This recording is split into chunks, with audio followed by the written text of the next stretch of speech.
November 24th, 1971. It was the eve of Thanksgiving. A man in a dark suit, wearing a black clip-on tie and sunglasses, boards Northwest Orient Airlines Flight 305. He settles into seat 18C, looking like any other traveler heading home for the holidays. He orders a bourbon and 7-Up, pays with a $20 bill, and calmly tells the flight attendant to keep the change. He is impeccably polite, almost charming. But just a few hours later, this ordinary-looking passenger would hijack a Boeing 727, strap 21 pounds of ransom money to his chest, and vanish into a freezing, pitch-black storm. He was never seen again. No body, no parachute, just a ghost in the wind. Welcome to Beyond the Evident. He bought his one-way ticket under the name Dan Cooper, a name that would soon become a legend. Shortly after takeoff, he handed a handwritten note to a 23-year-old flight attendant named Florence Schaffner.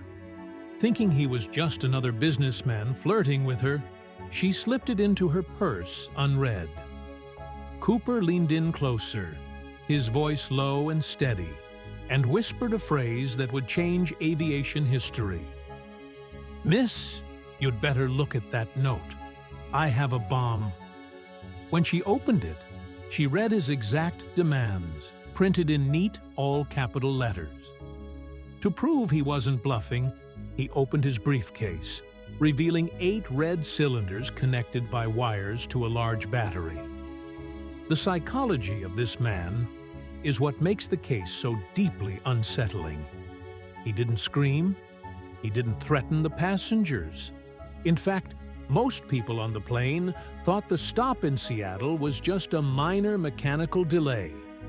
Cooper demanded $200,000 in $20 bills and 4 parachutes. To put that into perspective, $200,000 in 1971 was a staggering amount of money. Today, that would be worth well over $1.5 million. This wasn't just a petty crime. It was a high-stakes play for a life-changing fortune. Asking for 4 parachutes was a psychological masterstroke. It led the FBI to believe he might force hostages to jump with him, ensuring they provided fully functional gear. He engineered a high-stakes crisis with the precision of a surgeon, yet remained entirely emotionless throughout the ordeal. It is this level of cold, calculated mystery that reminds me of the Somerton Man, another case where a man appeared out of nowhere and left behind a puzzle that defies logic. You can find that video in the link above, but for now, let's get back to that freezing sky over Washington. After landing in Seattle to release the passengers and secure the ransom, Cooper ordered the pilots to take off again, heading toward Mexico City.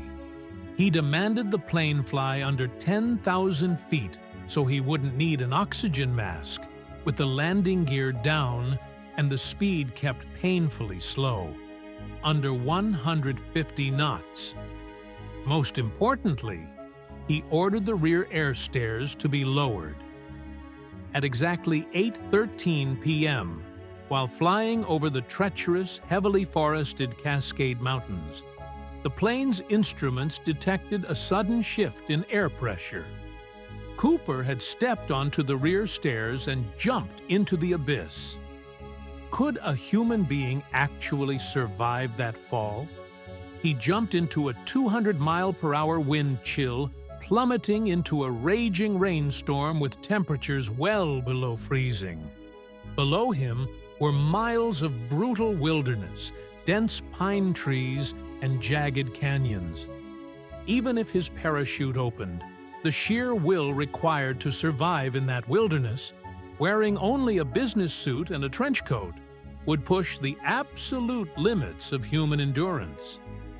For years, the FBI scoured the forests. They found nothing. Then, in 1980, an 8-year-old boy found 3 rotting bundles of $20 bills buried in the sandbanks of the Columbia River. The serial numbers matched Cooper's ransom money perfectly, but it was only $5,800. Where was the rest of the $200,000? If he died on impact, where was his body? If he survived, why did he leave a fortune behind? In 2016, after 45 years of dead ends, the FBI officially suspended the investigation. D.B. Cooper remains the only unsolved skyjacking in commercial aviation history. Did the wilderness claim him? Or did he pull off the greatest escape the world has ever seen? What do you think happened in that dark forest? Let me know your theories in the comments below. If you enjoyed diving into this mystery with me, please leave a like and subscribe for more stories that go beyond the evident. See you in the next video.